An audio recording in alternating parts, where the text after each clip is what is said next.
Yeah. Jelly and butter. She's jelly and butter. She's jelly and butter. Oh, she's addicted like crack. Oh, I like it when she fucks me from the front and the back. Oh, she's jelly and butter. She's jelly and butter. She's so addictive. She's more addicted than crack. Oh, I want to fuck her from the front and the back. Oh, bitch, give me that. Prende dinero, but a little fucking pussy in the dinero. You know these freaky bitches. You know, really freaky bitches from not freaky women. Sorry, from Venezuela. I'm telling you, the fittest women you get are from Venezuela. And you don't even have to fuck them. You see what I mean? You can go on these fucking free webcam shit, man. You do free webcam shit, and they can see you. If you want, they can see you. Well, obviously, if you're a fat cunt and you've got a fucking little cocktail sausage of a cock, then obviously, I probably wouldn't. You won't impress any ladies with that. You'll need the big jumbo jet firing off. You know, the big jumbo jet with diesel engines and a big, fat fucking nutsack. Just like myself, to really impress the ladies. Because I've impressed a lot of Venezuelan women with my shtick. That's all I can say. And, you know, yeah, it would be great if I had fucking 10 of them in bed with me, you know, every night. You know, it would be. It'd be overwhelming, obviously. You know, I wouldn't like it in the morning if I woke up and, you know, the bitch was raping me and shit. You know, because bitches can actually rape you. And if you don't understand this, you really do. Because there was a case involving me where I said no to a woman many times. And this was actually a good looking woman, but I was in a relationship at the time. So this wicked little witch says that she's got nowhere to stay. And could I stay for the night? Obviously, she wants the big jumbo jet. So you know she's got a nice body and all that, and she's pretty. But you know she was my friend. Like we've known each other all our lives, so I felt a bit. Even when I was stoned, I was like, nah, I'm not doing it. I've got a girlfriend. Can't be disloyal. So she offers me a drink, and this is when I stopped alcohol. So this is like kind of recently, and obviously she drinks alcohol, which is off-putting to me. But she put a yerba mate. If you've ever heard of yerba mate, it's an Argentina drink. Yeah, it's grown in Argentina.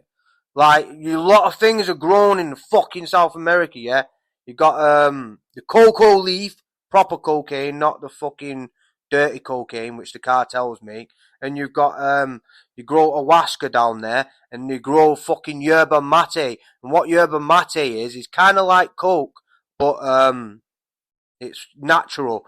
What it will do is it'll make you stay up. It's like fucking Ritalin, because I take Ritalin for my ADHD, but it's kind of like that, but you don't. With Ritalin, right? Because you take it. If you've got ADHD, I don't know if you've not got ADHD, then you probably suffer side effects from it. But obviously, Ritalin, it stimulates you, but at the same time, it kind of calms you. Sorry for shouting a bit. Just this fucking. I need to get a new microphone. You know what I mean? So yerba mate kind of like wires you up more. It's more on the speed spectrum rather than the Ritalin spectrum. Because and the coke spectrum, because when you take cocaine, it's different from Ritalin if you've not got ADHD. Because if you sniff coke, you're wired up, but you're not focused, you're not calm or focused like you are when you have Ritalin. But a lot of people this is what really pisses me off, is a lot of people take Ritalin that don't need to. And it's actually fucked it up for people like me who kind of needs it. Now, a lot of people would say, no, you don't fucking need it. You're just using your ADHD or your Asperger's so you can get ahead. So you can take your Ritalin and you can fucking get ahead. Maybe. I need to be focused during the day. I smoke a lot of weed at weekends, not during the week. So, it's kind of like during the week I need to get my brain back in order, if you know what I mean. Because weed slows it down, I've got to admit. weed will slow my brain down, which is fucking good, to be honest, because I take my time with things now. It's like I used to just fucking, and that's how I'd lose things. You know what I'm saying? You lose shit when you rush. You know what I mean? Like fucking this week, I lost. Seriously, this week, I was so pissed off. I put a big, massive fucking hole in my wall. Just boom, boom, right, left, big overhand right into the fucking wall. I'm like, yo, man, you know what I mean? Two fucking cost me like £100. Fucking portable headphones, earbuds. And I hate fucking earbuds because I don't know, my ears like fucked up, yeah. So I have these ear hooks for my motherfucking ear, you know what I mean? But yeah, that was really frustrating. And that's because I was in a rush. Because, I was at my mum's house and my mum's telling me to hurry up, hurry up, hurry up, hurry up, hurry up. We got to go, we got to go, we got to go. And when people do that, they don't understand that you'll fuck up. When people are telling you to hurry up, you're not going to be any faster than when you just take your fucking time, in my opinion. Anyway, rest rambling on. About non-wrestling, because this is the histrionic wrestling podcast portion where we're going to review WCW Starcade 1993, and if I've got time, I will review Super Brawl 1994, which is a continuation, really, of Starcade 93 as far as the main event between Vader and Flair goes. Okay, you fucking cunts. Now listen. Anyway, yeah, so, just one thing before I get into this is fucking Paddy Pimblett over the weekend. Fucking major. Paddy Pimblett, before I was like, yeah, he's got a fucking really charismatic personality. Kind of like the second coming of McGregor, you know. And obviously I'm from Manchester, so I shouldn't like Scousers, but at the end of the day, my family are Scout. My grandma, who practically raised me, and basically my family are from Liverpool, so I can't be like that, you know. You know, if there's any city I don't really like, it's not because of the people down there.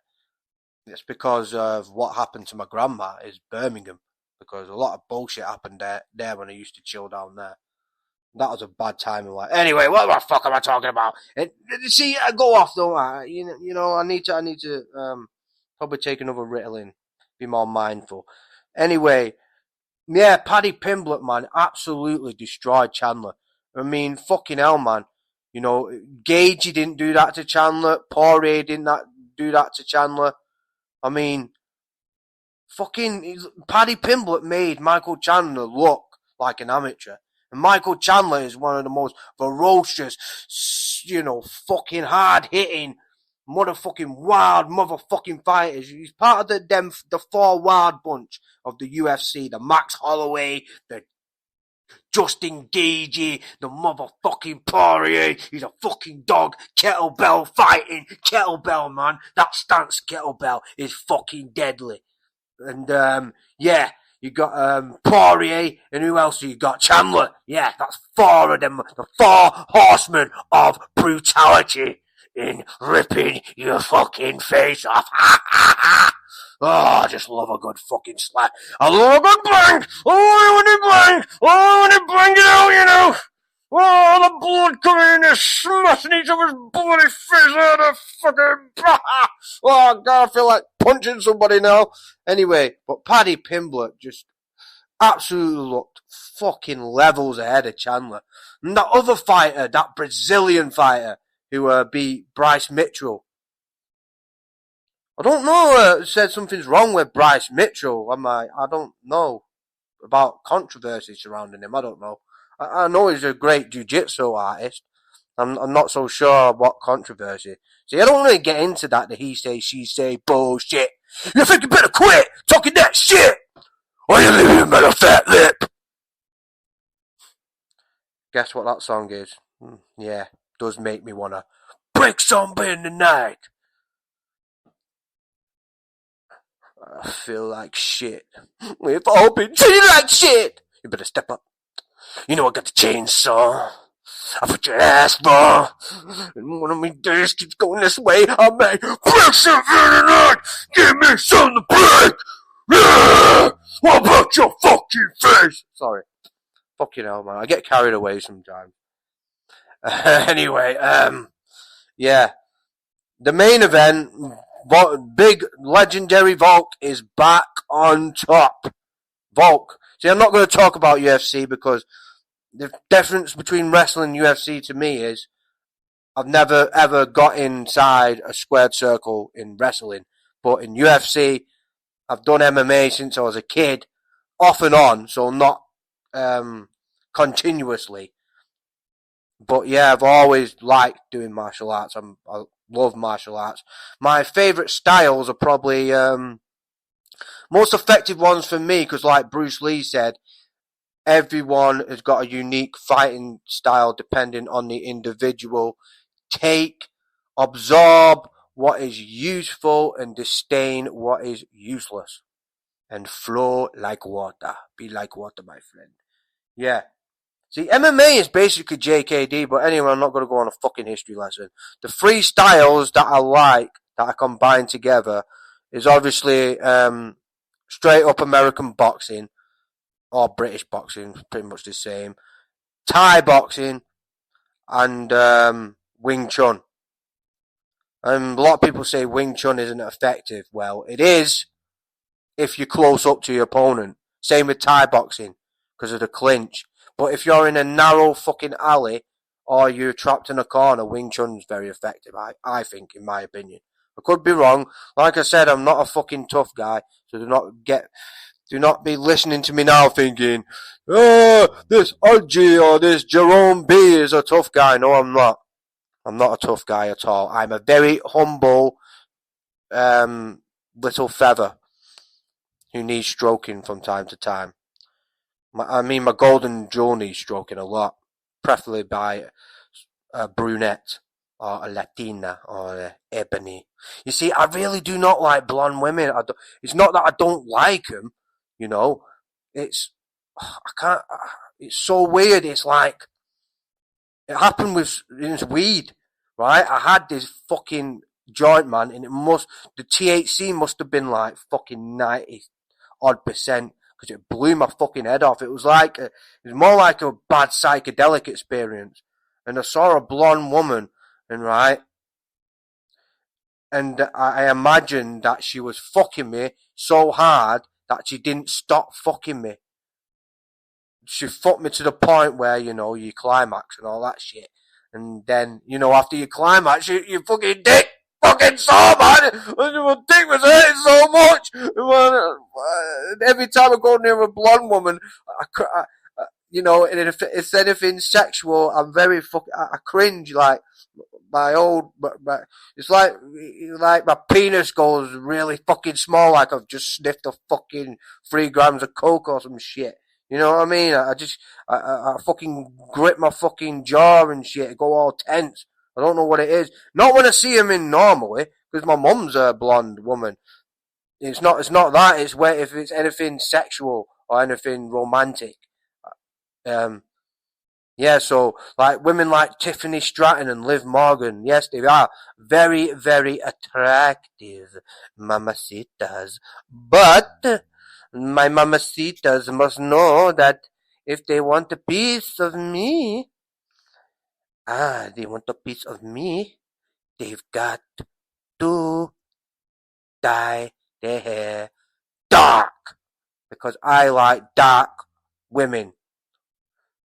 Brunettes, white brunettes, definitely black women, because of the big apple, bouncy, bubbly, all jelly without the motherfucking toast, motherfucking behinds on them. And obviously my favourite is Venezuelan and Latinas. There's just nothing better than them. The way they fuck, oh God. The way they look at you in the eyes when they're doing it. You're just looking, you know what I mean? That tells you a man. Because if you don't look at a woman in their eyes when you're fucking them, then you're not in love with them. That's all I gotta say, in my opinion. I always look a woman in the eye, and if they get a bit freaked out, then they're not in that level, not on that tantric level, in my opinion. Anyway, what the fuck am I talking about here? I'm probably gonna get cancelled doing this shit. Right, let's it's 15 fucking minutes. I'm probably only going to review Starcade now. Because you know how I am, I just go on some fucking stupid, fucking crazy, beyond the range fucking tantrums. Right. WCW Starcade 1993. Now, obviously, at this time in WCW, I think Bill Watts was booking, but I am not sure. So I will try and figure this out. I don't want to fucking look on the internet, to be honest, because that'll take up more fucking time. And it will ruin everything. It will ruin my fucking life. So yeah, Starcade 1993. Obviously, WCW at the time was not doing very well. Either was WWF. Wrestling was kind of at a very a big low point, really, from I'd say 1992 to 96. Definitely mainstream wrestling was. But this show, I think, was a great show. I mean, during this time in WCW, they did pull out some good pay-per-views. I've got to say that.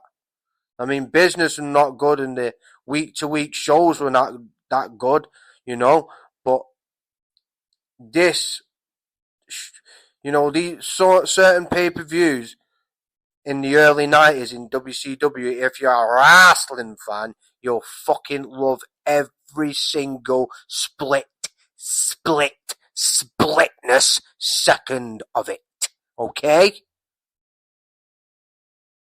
Now, I don't think I'll have time to review WCW Super Bowl. Well, that'll be the next thing I'm going to review.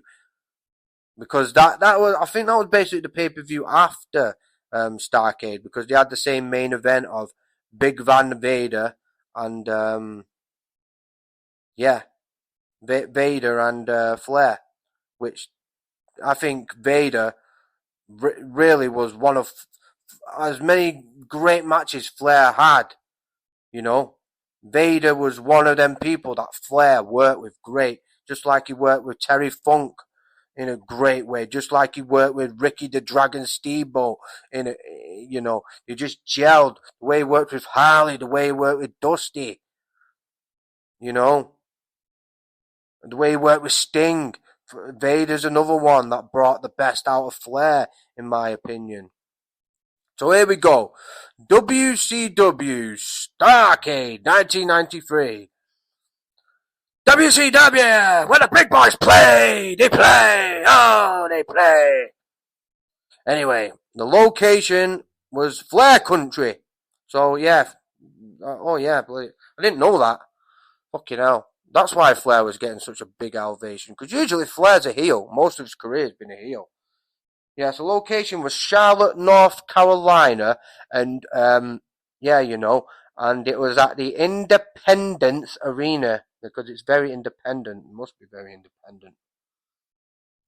The attendance was 8,200.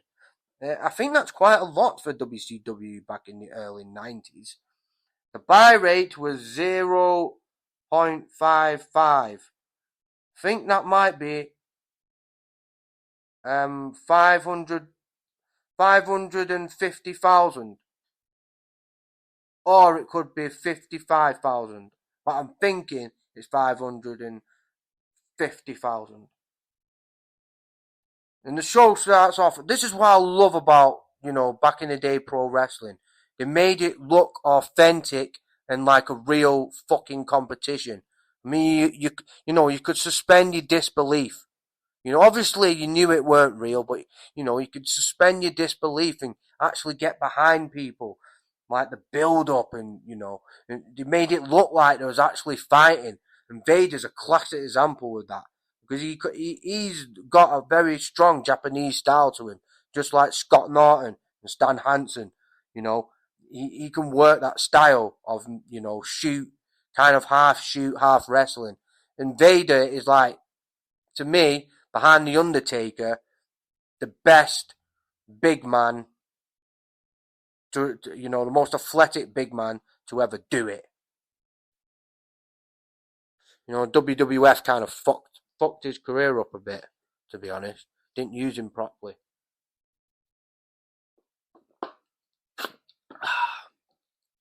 I why my mouth gets fucking dry a lot, you know.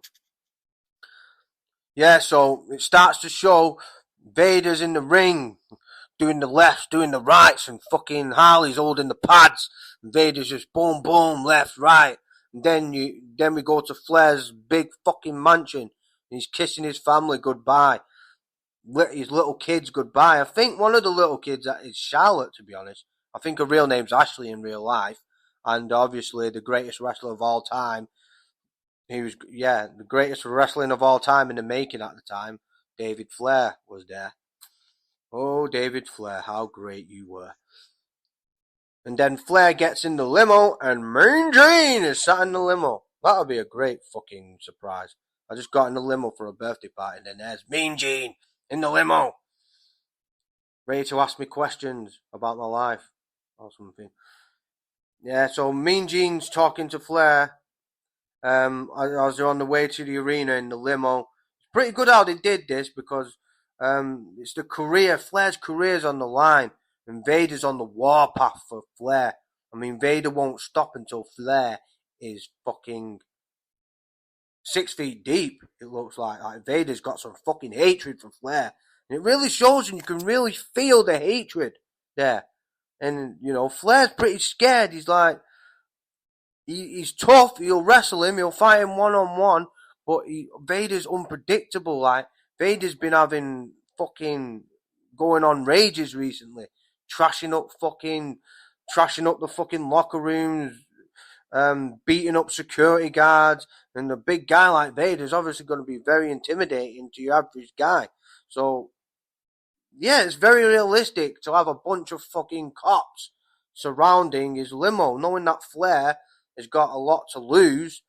And at this point in Vader's career, I mean his character, he basically comes across as he's got nothing to lose and he'll do anything to punish Ric Flair and make him sorry for whatever Flair's done to Vader, which really is just being champion, and Vader's kind of very jealous of Flair, it seems. But yeah, it was done very well. I liked they had all the cop cars around him. Kind of reminded me of, you know, when Vince used to do it with Austin, you know, to protect himself from Austin, which didn't work. Because Austin always outsmarted you damn frail demented ass. You shit on the face, stupid perverted son of a bitch. Anyway, yeah. So the opening match we have Buff Bagwell. He's not, well, he is buff, but not buff, like later on in his career. And Two Cold Scorpio, very underrated. WWF fucked him up. Vince Russo was to blame for this, I'm sorry, because Vince Russo was the one who called him Fred Boom, cause I'm the Boat Man, boy. Takanaka. What pimping 101? Not gorilla pimping, popcorn pimping, motherfucker. Yeah, so, not disco, what the fuck?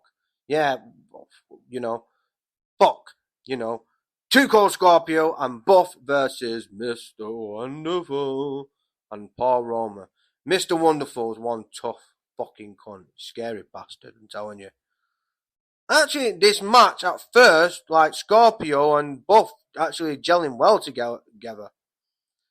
You know, throughout the start of the match, Scorpio and Buff do a number on Roma for a bit in the middle of the ring.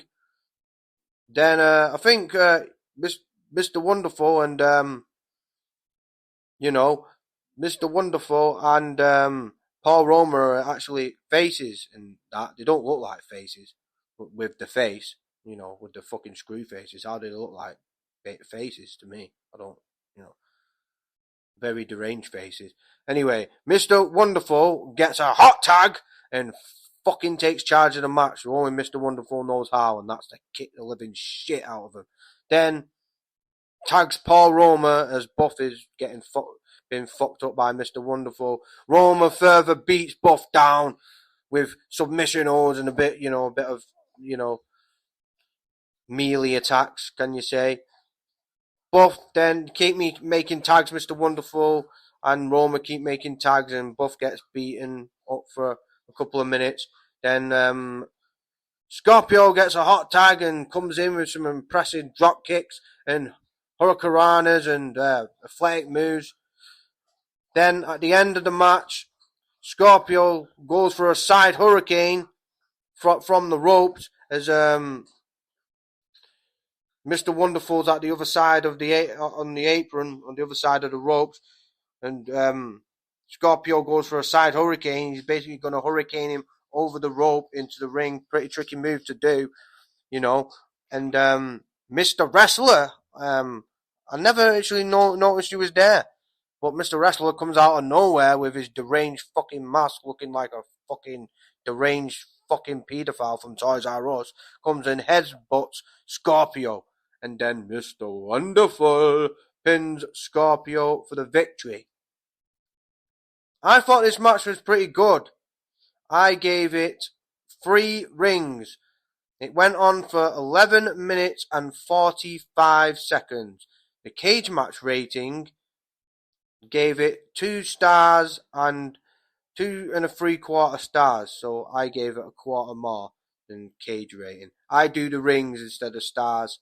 That's my rating system, is the wrestling ring kind of thing. I just like to be different, I like to be innovative.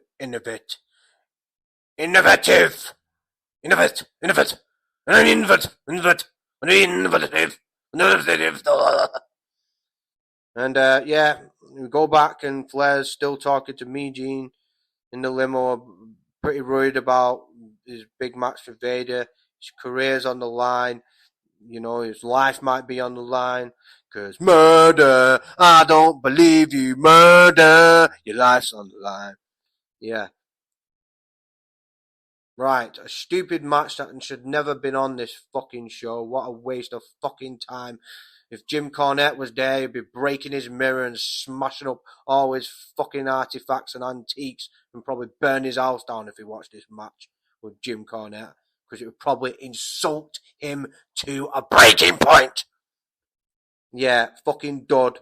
I don't do minuses like fucking Meltzer. Just, just dud. Like, if it's shittest match of all time, it'll still be a dud. Cage match rating, dud.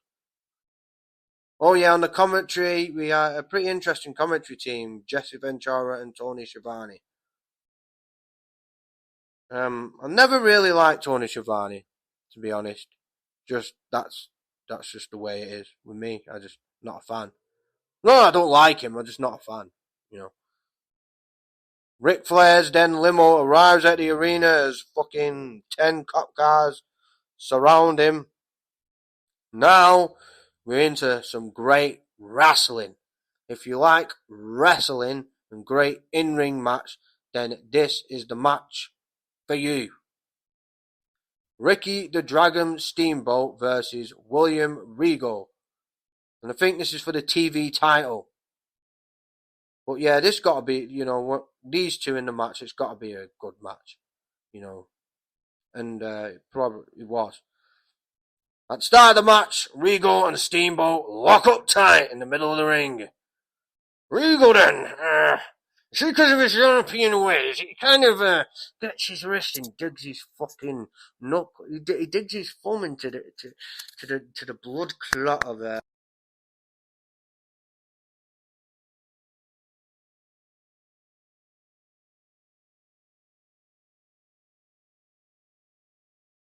So I told you, man, my microphone is fucking bullshit. But that's what you get when I'm not a millionaire. I'm not fucking Jim Cornette or fucking any of these podcasters. I'm, like good old James from He does story time with Dutch. He's got it all worked out. You know, I'm just a motherfucking nobody with a £5 microphone in a council estate doing this shit. Yeah, so Regal goes to work on Steamboat's wrist. Goes for it, fucking hurts him. Regal does some good work on the wrists, turning it around in 360s, just going from the back to the front, kicking it, just really working on it. And Steamboat selling it well. Then a bit after that, there's some great exchange of near falls, like at least 6. As you go for the roll up, and then Regal rolls the chain roll up, that kind of thing. It was done well, not like in AEW where it's overdone. It's done in the right way, where they got time to sell it, and you got time to read the facial expressions and read the disappointment, as none of them can get to the 1, 2, 3. So it's a great exchange of near falls there. And then Steamboat tries to get back in the match with a hope spot, but Regal cuts him off and takes control of the match. This time gives him a great looking heel hook that looks very realistic. And that's what I love about Regal, like his submissions, the way he would work on certain body parts. You can tell that, that Pete Dunne is that bruiserweight Pete Dunne. He kind of is very like William Regal, but obviously he's fucking half his size and looks like a fucking circus, fucking fast food person at a circus, not actually the act at a circus. You know what I mean? But anyway, great exchange of near falls there. Yeah, Steamboat, after Regal has the heel hook for a couple of minutes, really, Steamboat makes his comeback, and Regal sells this motherfucker. If you've watched this, man, you can tell Regal's like panicking, like in his face, he's panicking. Like Regal, by this time, like Regal's like got it, you know. He's a ring general, like a gunfer. Then Steamboat takes charge of the match and does an impressive wrist lock of his own. As he's doing the wrist lock, then he knows Regal's on his knees. Steamboat takes Regal's upper arm and goes to work on that for a while. Then after a bit, Regal starts striking back with his great-looking European uppercuts. No one can do him better than William Regal. Them beautiful-looking European uppercuts. Sometimes you look at them closely and they look like they don't connect, but these ones actually look like they connect a bit. Obviously they don't, but Steamboat sells them well. Regal's manager, I think it's Colonel Parker, distracts Steamboat on the outside as Steamboat tries to, fight back after Regal fucks him up with European uppercuts. And then Regal cuts Steamboat off again and hits a beautiful drop kick. Regal goes to work on Steamboat again, but Steamboat then comes back with some quick arm drags as fucking Regal flies across the ring. Then Steamboat hits an impressive fisherman's hook. But then the fucking match ends. I'm like, what the fuck? I'm just confused. I'm like, ding, ding, because I'm not used to it, you see, because of the old wrestling niche. Because I think this is a Bill Watts thing, because Bill Watts was very old school in his approach. So it's a DQ, not a DQ, a time limit draw. It went on for 15 minutes. My rating, I gave it a 3-ring, a silver medal, and a bronze medal, meaning it was 3.25 stars. Cage Match rating gave it 1 point less than me. Cage Match gave it 2 stars and 3.25. You ungrateful motherfuckers. You spoiled little brats on Cage Match. A lot of these people, though, I'm not, you can like what you want to like, I'm not knocking anyone. But it seems to me, God, my mouth's getting drier a lot recently. It seems to me that a lot of cage match ratings are kind of Dave Meltzer-esque. Because I've seen the way they rate these AEW shows. And it's like, to me, it's just not good wrestling. They're not doing good wrestling matches. The shit looks fucking rehearsed. They just look like gymnastics. They don't look like big, tough fucking wrestlers that are going to rip your fucking head off. And that's what you watch wrestling for, to suspend your disbelief that someone's getting the fuck kicked out of them, and then you support whoever is, and you get behind that person and hope that they win. That's what, basic wrestling's about. Right now we've got a tag team match. We've got Tex and Shanghai. Now this Tex guy, I think he's naming himself after the Tex from the psycho that, killed fucking Sharon Tate and all them motherfuckers, people in Hollywood for, Charles Manson. I think he's going off that because it's Midian. Tex is actually in Midian. I don't know who the fuck Shanghai is.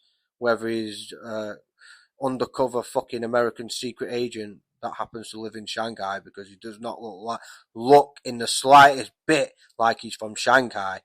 But yeah, Midian is the guy. Midian's a fucking psychedelic head, man. I've listened to a bit of Midian. I'd love to chill with Midian. He sounds like a really funny motherfucker, But yeah, Midian versus Cactus Jack and Max Payne. Not the computer character Max Payne, or the disgusting, disturbing, deranged, fucking cringe Max Payne, which Marky Mark tried to play.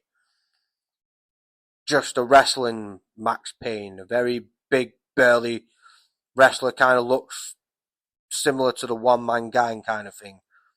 So to start the match, Cactus and Max Payne take control of the match in the early going.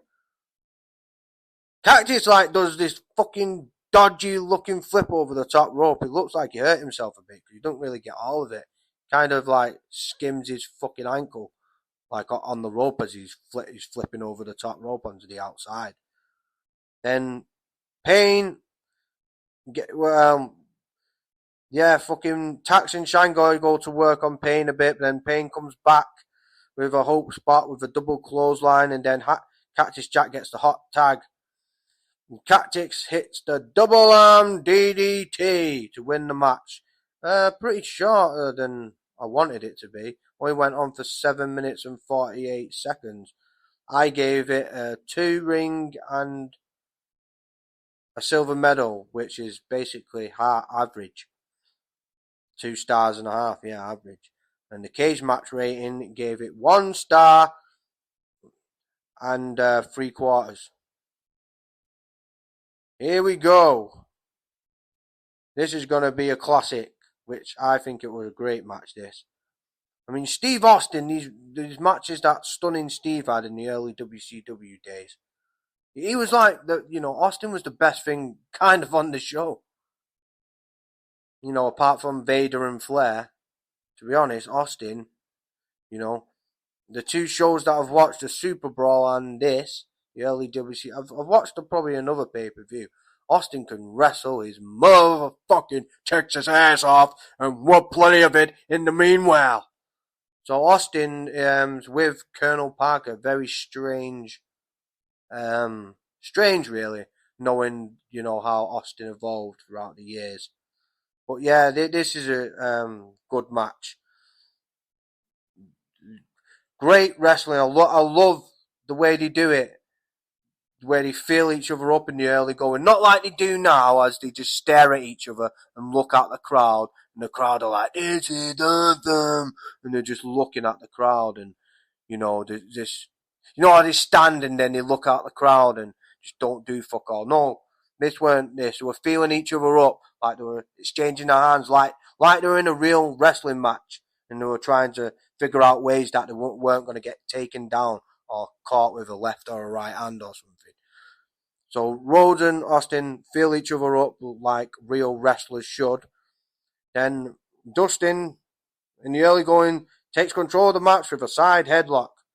But Austin quickly gets back in the match, but Dustin cuts him off and throws Austin right over the metal rails into the crowd. As they get back in the ring, Austin tries to chain wrestle the transvestite. Sorry, no, that's Goldust, and this is Dustin. But as Austin tries to chain wrestle him, Dustin knocks him down with a hard overhand right. It looked like it fucking connected, but Austin gets himself back in the match and drops his signature elbow drop, which he would do a lot in the WWF from the second turnbuckle. Then Dustin tries to get into the match with a hope spot, but Austin, as Dustin comes flying off the rope, Austin hits that son of a bitch in the damn mouth, knocking the son of a bitch right to the fucking, right on his damn ass. But then a couple of minutes after, Dustin makes his comeback, but Austin cuts him off once again and hits him with a beautiful looking side suplex. Both Dustin and Austin, as they are Irish whipped into the ropes, collide, which I love. I used to love that, as the people just collide with a double clothesline. I know they did it because they want to buy some time. They're exhausted. I think that's when wrestlers get exhausted. They're like, okay, let's just fucking take a breather here. I'm a bit blown up, so let's just do the double clothesline spot. I've always liked that spot because it's like the match is gonna change after that. It's from loads of matches that I've watched, it's like after the double clothesline, it's like you get into the crux of the match after that. You get into the back and forth and the false finishes and all that. Austin, fucking weird watching Austin doing a standing leg drop from the second rope. I mean, this picture that Austin doing a standing fucking leg drop kind of looks a bit weird. Colonel Parker gets knocked off the apron by Austin himself because Austin gets reversed whipped into Colonel Parker. As Austin's on the ringside area on the blue mattress, Dustin Irish whips Austin, straight into the steel steps. And boom! Next camera shot, Austin's bleeding like a stuck pig, nearly bleeding as much as when he was fighting for his life, but never giving up when Bret had him in that sob shooter at WrestleMania 13. Yeah, Austin's bleeding. His blonde hair is now red hair. Then something fucking weird happens. Probably WCW didn't have a lot of money at that time, probably, or whatever stadium. I don't think it was it wasn't a stadium. It was like a fucking, just a little arena, really. Yeah, because the lights just go out, like proper go out, like you can barely see each other. Even Austin and Dustin can barely see each other. Then we get the false finishes, mainly Dustin trying to finish off Austin with many near falls as Austin kicks out of all of them.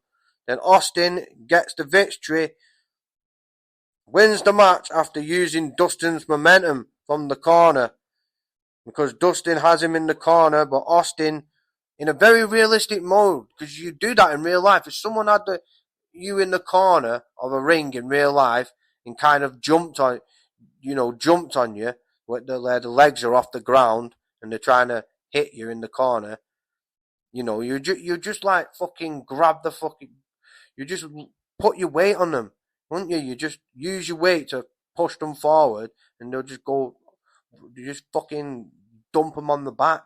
And that's what Austin did, basically. Used his weight from the corner as Dustin was doing the 1, 2, 3, 4 punches in the corner, and basically dumped fucking Dustin on his back and then got the tights. Dustin was wearing some fucking homosexual looking white tights, to be honest. I'm not homophobic, I don't know. Well, just some weird looking tights, may I say. And Austin hold on to the tights and got the 3. I gave this a 4 rings. I enjoyed this match. Probably the second best match on the card. And it lasted for 15 minutes. Cage match. The ungrateful, spoilt little brats. Probably most of them are fucking millennials. Oh, we're joking. Here's what it is, man. It's not their fault. Anyway, cage match rating gave it a 2-star, 3/4 star.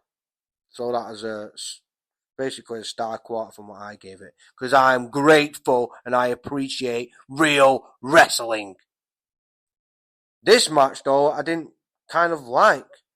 And Cage Match actually rated this match higher than I did. I just thought it never got off the ground, to be honest. And it could have done. Was the Big Boss Man versus Rick Rude for another title. I'm getting confused, man, because like 4 titles. I only thought there was a US title and a fucking WCW and a World Heavyweight title. But there's 4 titles in this fucker. So I don't know. You start the match off, it's fucking, it's good how they start the match off because Bossman's in fucking Rude's face, pissed. Like, it looks like one of them pissed off prison guards who you just fucking pulled the wool under the neck, you know. They fucking thought that, you know, they thought that they searched you, they thought that they, you know, they did all the fucking security checks on you just to have the wool pulled over their eyes, knowing that you got an ounce of weed in the fucking in your cell and you've not smuggled in, I mean you snuck a big bad fucking bitch in there and you're fucking them and the guard, it's too late and you've already done it and you've already smoked the weed and he thought he had you but he didn't. And Bossman probably went through that because he looks fucking like a pissed off prison guard who's been fucked over by one of the inmates. And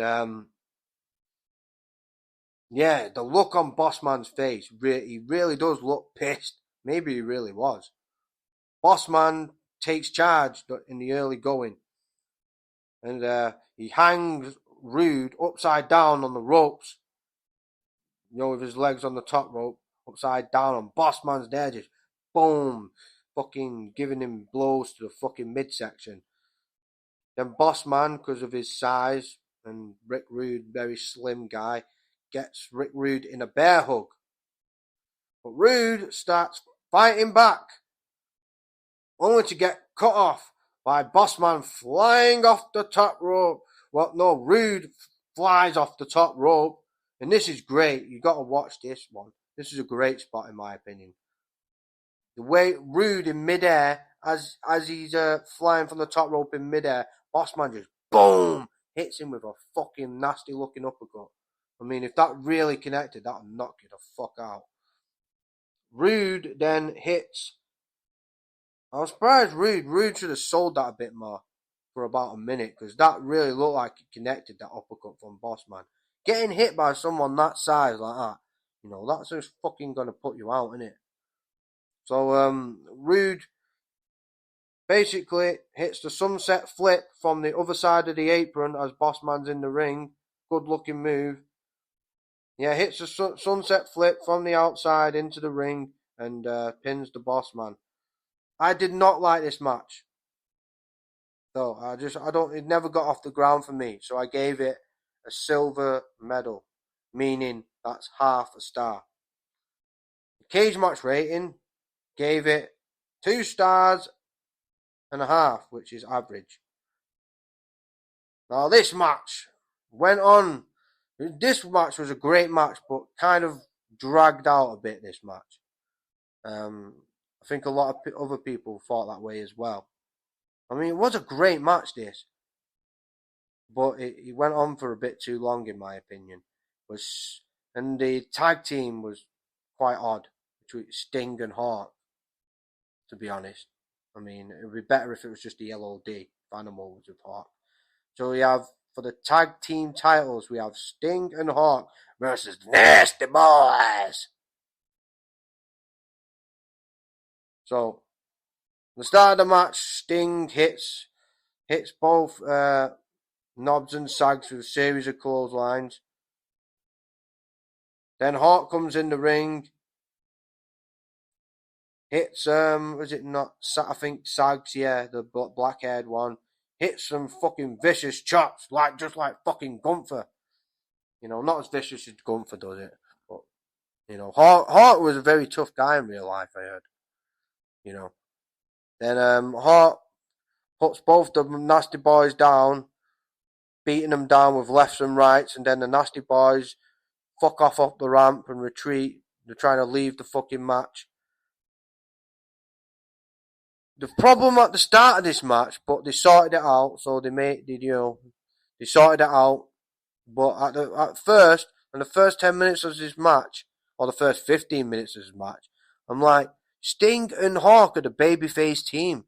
And it's just weird in a fucking tag match to have the babyface team have so much offense.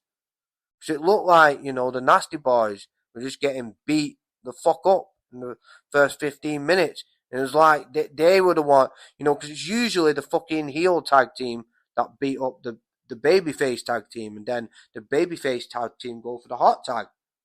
And it was like the other way around here. Definitely at the start, but they made up for it.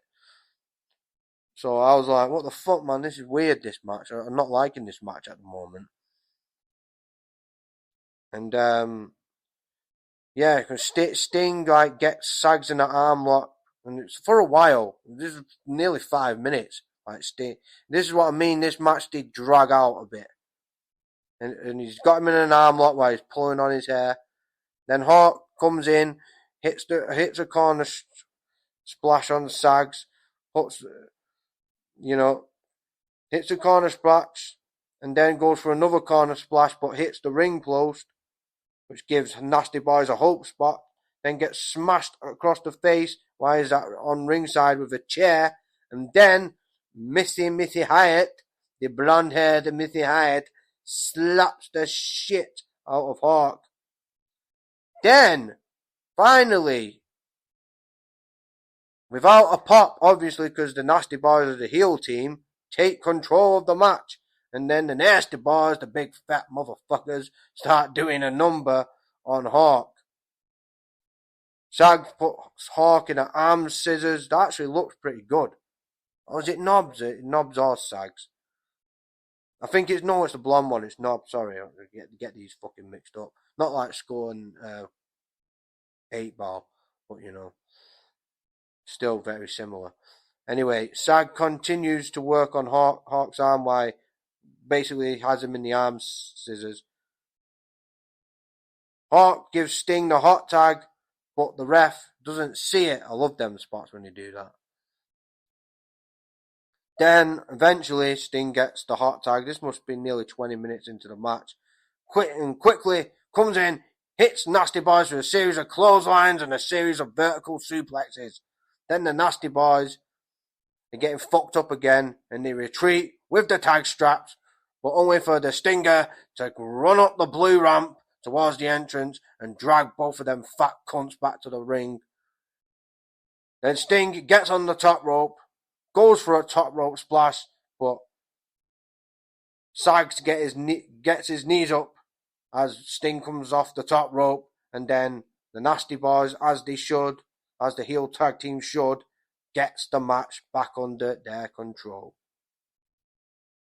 Sags hits a nasty this spot is great. It's actually Knobs. It's not Sags. I wrote it down wrong. Yeah, remember, it's not Knobs, the blonde one. He's fucking a fat bastard, right? And he actually goes to the top rope and hits a fucking leg drop that seriously hits Sting right on the face. You can see it.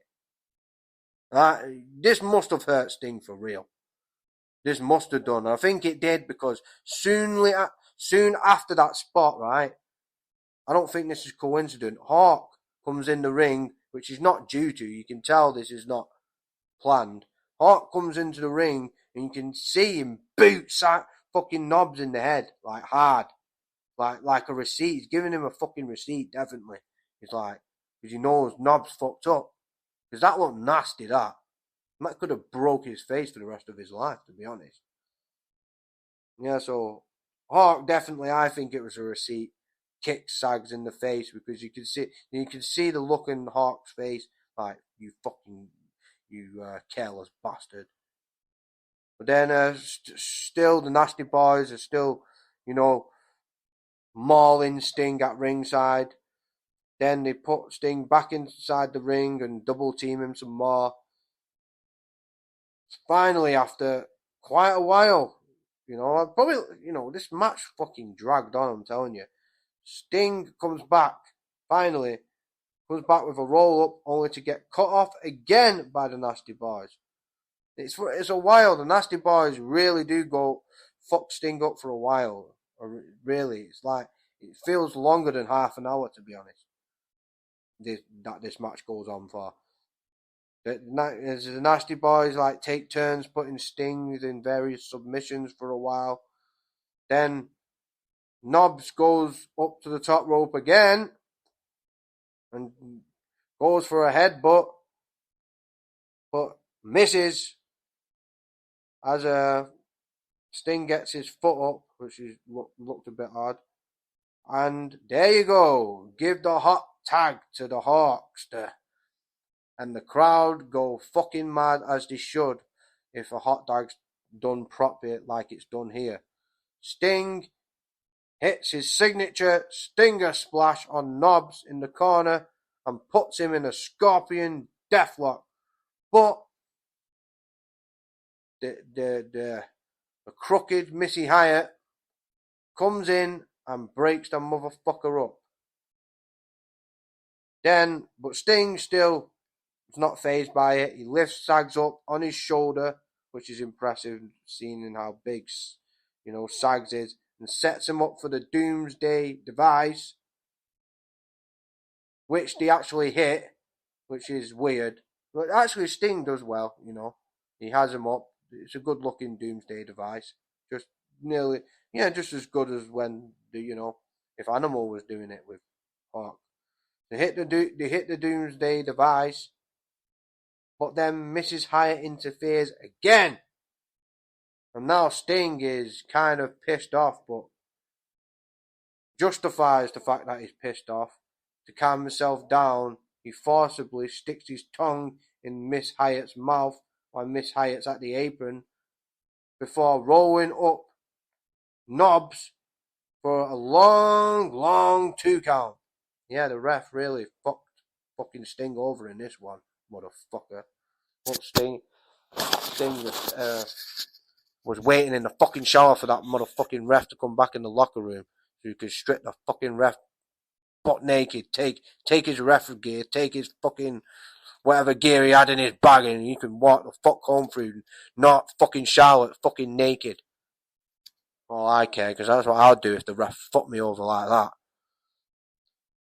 And then, after the roll up, again, Missy Hyatt enters and slaps. What fucking nerve does this woman have? I mean, I know Miss Hyatt, she's a very cheeky, evil little, she's one of them evil, sexy, sexual deviants, can I say. I bet she is a sexual deviant. I bet she lures people up to the room. Bet she has that OnlyFans shit. Fucking takes people's money and then lures people, pretends to be a prostitute and then lures the fucking Johns up to the fucking room only for a bunch of fucking Albanians to fucking gang rape them or some shit. Never know. Anyway. The rating I gave this was 3 rings and a silver medal and a bronze medal. Cage Match only gave it 2 stars. I can see why. I mean, it did drag on this match. It did. But it was a good working match, tag match, to be honest. All I could have done without is the babyface tag team having so much offense. But, they made up for it with the Nasty Boys taking control of most of the match. So I guess it was alright, But it did drag on, like the submission moves did last for too long. I mean, yeah, it dragged on. I mean, if you're a very impatient person, then you won't like this match, probably. Right, the main event, the Nature Boy versus Big Van Vader, who's with the legend Harley Race for the WCW Championship.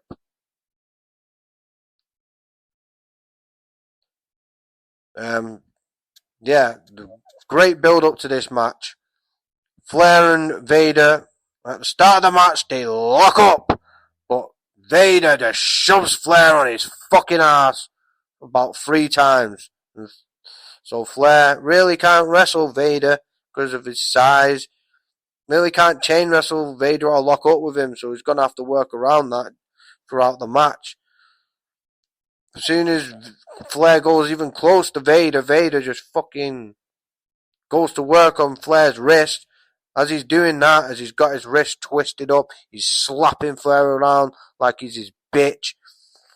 And then Flair, after, about a minute or so, Flair fights back and then does the Nature Boy's chops as Vader is back first into the corner, but he only manages about 3 chops and then Vader just basically shoves Flair to the floor, unfazed by anything that Flair's done.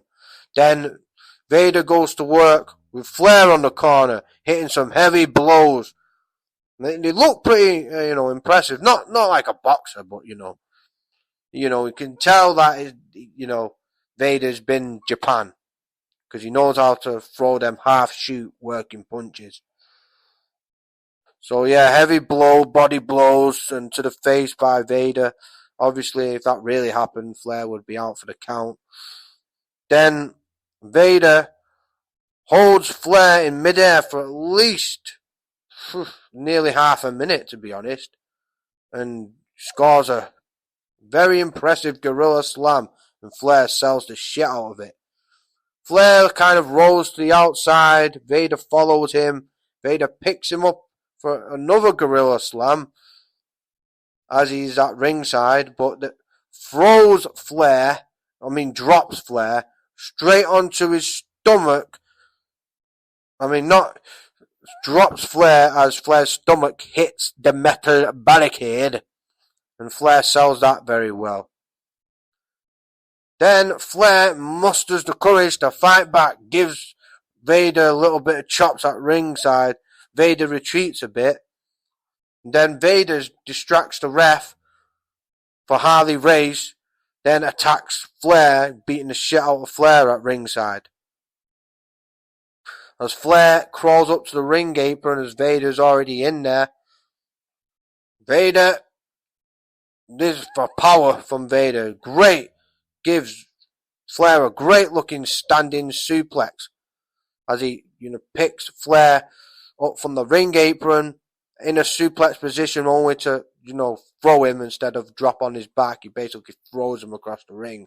Looks good, yeah. Looks good. Vader then throws Flair hard Irish whips from pillar to post, post to pillar, Frella and Manella, motherfucking Skrilladilla. Yeah, and Flair hits the corners pretty hard, and Flair just does, and then Vader hits a very hard Irish whip, and Flair does that thing where he flies over into the corner. He flies over the corner out into the outside. The Flair flop kind of thing. Then Flair's getting beaten the fuck out of for most of this match. Flair then tries to fight back with chops in another hope spot, but gets cut off by the big man Vader as Vader gives him a front fall away slam. If that makes any sense. You know how the Bradshaw picks up people for a fall away slam, but Vader basically goes on his stomach instead of throwing him over his shoulder, basically. Flair then tries to fight back again. But then Vader decks him. Then Vader goes to the second turnbuckle, goes for a splash, but Flair moves out of the way. And then Flair quickly runs over to the top rope and hits Vader with a double axe handle. Not just once, but about 3 times as he goes to the top rope. As Vader's on the middle of the ring on his back, Flair hits his signature knee drop to the face. You know what that looks like, the Flair. He kind of takes his time while he does it and pauses mid knee drop to make it look good, I suppose. Yeah, it hits Vader, but then Flair goes for another signature knee drop, but Vader bumps straight to his feet and boom, hits him with a clothesline. Then Vader hits another great looking move, a beautiful vertical suplex from the top rope. Yeah, there was fucking airtime in that. Vader was fucking great for a big man. I mean, it must have been at least 5-second airtime in that suplex from the top rope. Now, Flair's in the middle of the ring. You can see that he's bleeding from his mouth, maybe eternally bleeding. I mean, throughout this match, Vader has had at least 90% of the offense throughout the whole match. Flair's bleeding. He can't take it anymore. He retreats, And Harley Race, one of Flair's biggest adversaries, attacks Flair again at ringside. Flair tries to fight back again at ringside, but gets cut off again. Then, as Vader takes Flair to the ring, Flair's in the corner, absolutely fucked up, bleeding from the mouth and the head. Vader hits Flair with a big, fat fucking splash that looks like it crushed fucking Flair's internal organs. But Flair still manages to come back. It's like Royal Rumble 92. Because in Royal Rumble 92, Flair gets beaten up pretty much the whole match before winning. That's what I loved about Flair. That's what, I really liked. I think I mentioned this before. Flair was my first wrestler who I actually liked when I watched the Royal Rumble 92 when I was about 4. So Flair comes back just as a babyface does. I mean, the crowd are going crazy. It's his hometown. And fucking hell, it's like fucking Ali coming back, doing the ruffle shuffle, the rope-a-dope, and fucking dancing around with a boom boom, couple of lefts, boom boom, a couple of rights, bang bang. Flair, it looks pretty good, Flair's probably done a bit of, boxing. Flair might be a bit, handy with his hands, Yeah. It looks really good the way he's hitting him in the left and right because he's got his arms up. He's kind of got his chin down. What you should have when you're boxing, you should always have your chin down, and obviously you always should have your hands up, hands relaxed, obviously, and up. And Flair he's kind of like, he's got the side boxing stance. He's right, left, but he's protecting his head, as the other arm comes back, you know what I mean? And it looks good as Flair, and it looks realistic as Vader then gets knocked on his fucking ass. Flair then grabs Vader's leg, goes to the outside ring, takes Vader's leg to the ring post and hits Vader's leg on the ring post, then gets a chair and smashes it straight onto Vader's big, sweaty, southern fried chicken fat fucking leg. Well, it's the fat off the southern fried chicken, so it's not really going to hurt Vader. I come out with some bullshit sometimes. Anyway, Vader's now hurt. Vader's now retreating. Vader's limping a bit, on the retreat. So Flair gets him in the headlock, shoves his face across the metal railing, and as he's grabbing his hand headlock, he hits Vader with some short knuckle sandwiches. You can kind of feel the knuckles hitting the flesh as Vader starts to bleed like a bitch. Vader's bleeding now. Now Vader is now in the middle of the ring, and Flair does the Mike Tyson, gives Vader the Mike Tyson treatment. I mean, Mike Tyson Holyfield treatment, as I'm gonna say, and bites on his ear just like he's biting on the meat on a barbecue rib, trying to bite it hard and careful enough so he doesn't get his teeth on the bone, if you know what I mean. So Flair then tries to go for his finisher, the figure four, but Vader, with his weight, breaks free. Now Vader then goes for a senton splash from the second turnbuckle, but Flair moves out the way. That's the second time Vader's missed a move from, the turnbuckle on Flair. So Flair is intelligence. One of his three eyes is working very well for him on this night. Flair finally puts Vader in a figure four, but only for about 20 seconds, as Vader muscles his way out of that and gets Flair on the ground and fucking grounds him and pounds him, just like in the fifth round with Flair's been fucked up the whole match. And Vader's finished him off with a ground and pound. Flair looks like he's knocked the fuck out, bleeding. Both are bleeding. No, this match is fucking great in my opinion. Vader then goes for his signature move. Only Vader can do it. Over 400-pound man doing a fucking moonsault off the top rope. I would hate to be the recipient of that move, I would. But he misses. Again. So he's not having any good connecting his moves that matter. Vader's not really having any luck, it seems. But Harley comes in to the match. Harley Race. Flair's still crawling on the ground. Harley does something very dumb in my opinion. Goes for a top turnbuckle and misses a diving headbutt meant for Flair, but hits Vader. Now Vader is staggering and Race has been ejected from the ring. Then at the end of the match, Flair, this is very realistic, just like the Austin pin. Flair grabs his leg but keeps hold of his legs, as you should if it's a real takedown in a real MMA fight or even a fight. This is how it would look. Because he keeps hold of the leg as he takes Vader down. Keeps hold of the leg and then uses his weight to pin his shoulders as he's got his still hold of his leg to pin him and win.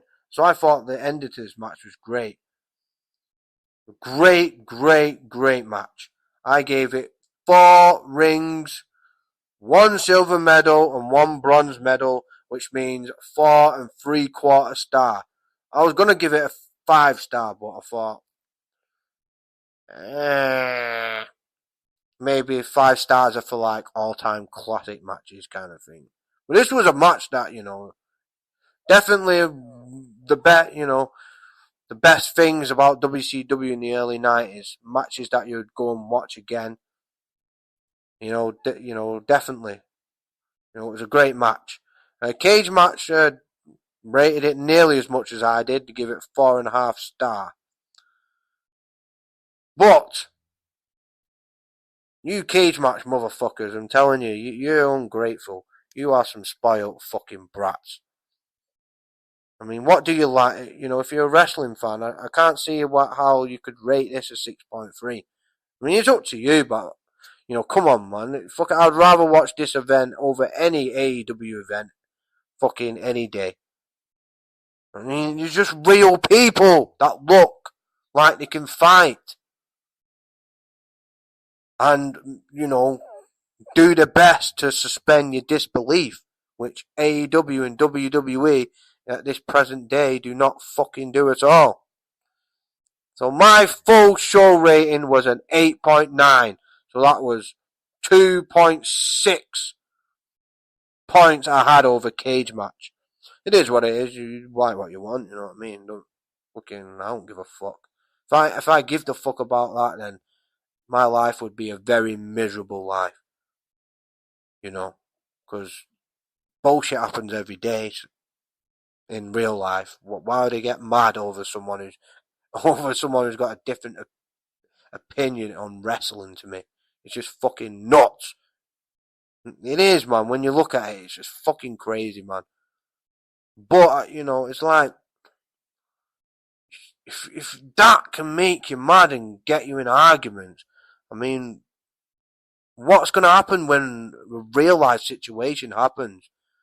To me, to be honest, with these people who complain, I think if a real life situation happened, they would freeze. They would paralyze them. So they wouldn't fight.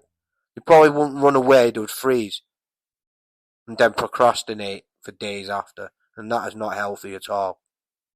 I'm just saying. I've been there. I don't freeze if when stressful situations come. I'm not saying someone's attacking you. I mean anything, just everyday life stress. Because how can you deal with real life stress if you can't deal with a bad wrestling show? I don't know. It's just, yeah. You gotta get your priorities straight, motherfuckers. Anyway, that's all I can do for the histrionics of the week. I'm going to try to get the boy on this weekend for a show. He was very busy again last weekend. I only put out 2 small parts of the episode 4, and I'll tell you why. Because I was a motherfucking angry motherfucker last week, and I did like another 2 hours of it, but I'm not releasing it because what I'm saying on there is pretty fucked up, and yeah, it might get me locked up, to be honest, because you know how they are in this fucking country. They lock you up for fucking anything. You say one fucked up thing, then I could be in jail. A lot of people, 30 people a day, are getting swept up for commenting on just stating their opinion. Obviously, there's racists. I fucking hate racists. I hate racism, but some of it, is like, anyway. Some of it is like, but I'm just saying, some of it is like, I'm just concerned about my country, what I live in. I'm concerned that everything is being taken away from me, and my government does not give a fuck about me at all. So what's the point of having a government? That type of shit. I just fucking hate politics and fucking news. It starts a nerve. What they're doing to Russell Brand and all that shit. It's like, I don't believe it, to be honest. I could be wrong. He could be guilty. I don't know. Yeah, he had a big drug problem back in the day, but I don't know, man. Anyway, fuck politics. Politics can suck my motherfucking dick. Anyway, that's the histrionics for this week's episode, and I'll see you on the next part.